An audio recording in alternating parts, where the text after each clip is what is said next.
This is the final resting place of some of the most influential men and women of the 19th century. Tucked away amongst these memorials to the great and the good are the graves of three largely forgotten pioneers: Baron Hedley, Marmaduke Pickthall, and in an unmarked grave, William Henry Quilliam. Although few recognize their names today, in the 19th century these men were responsible for a religious revolution that shook the British public to its core. They were aristocratic Christians who made a choice which inflamed Victorian society. They converted to Islam. An Englishman, a pucker Englishman, doesn't go native. He doesn't leave the English white upper middle class. And they changed the face of the Muslim faith in Britain. Pickthall's great achievement was to translate the Quran.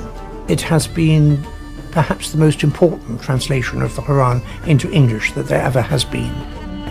This is the story of three extraordinary men who embraced Islam at a time when to be a Muslim was to be seen as a traitor to your country and the focus of hostility. In the press, he was charged with treason, and he certainly was put under surveillance. I think to rebel against his parents and to change his religion, I think it did break his mother's heart. Through the personal journeys of still surviving relatives, we'll discover just what these men achieved and how their legacy lives on today. My impression of Islam sat within post 9/11 thinking and the emphasis around fanaticism.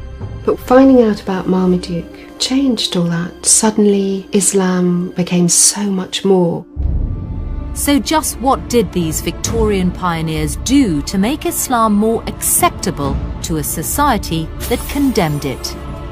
And are there any lessons for British Muslims today?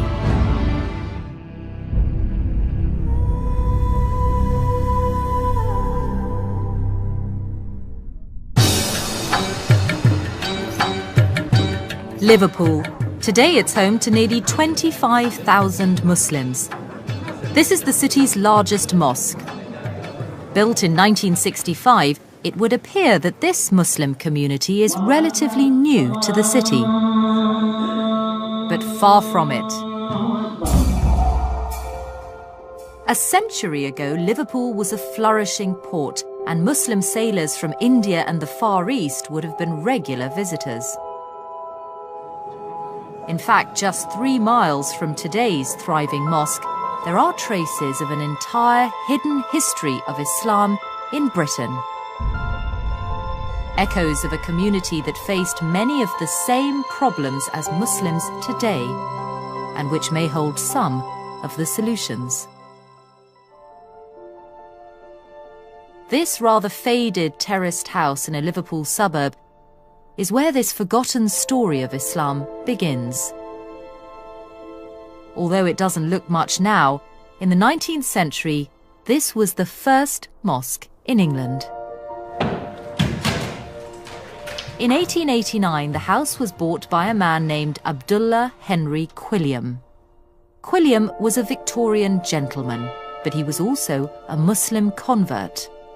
A religious innovator who fought to change preconceptions of Islam at a time when society found it frightening and alien. And it was here that he set about doing it. Abdullah Quilliam had an architect appointed who designed the extension to the building. Ghalib Khan is the chairman of the Abdullah Quilliam Society. You can look at the arch designs that was made. A few steps down is the mosque. The preaching was done from that corner there where Abdullah would be standing. Against the odds, Quilliam established this not only as a mosque, but as a flourishing Muslim institute with its own printing press and an orphanage. It was the centre of Islam not just for Liverpool, but for the whole of Britain. Allahu Akbar, Allahu Akbar.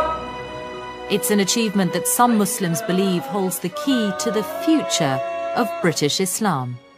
For me, Abdullah Quilliam really is a role model. He was so ahead of his times, as it were, that he is the blueprint in many respects for how we hope to continue in our community.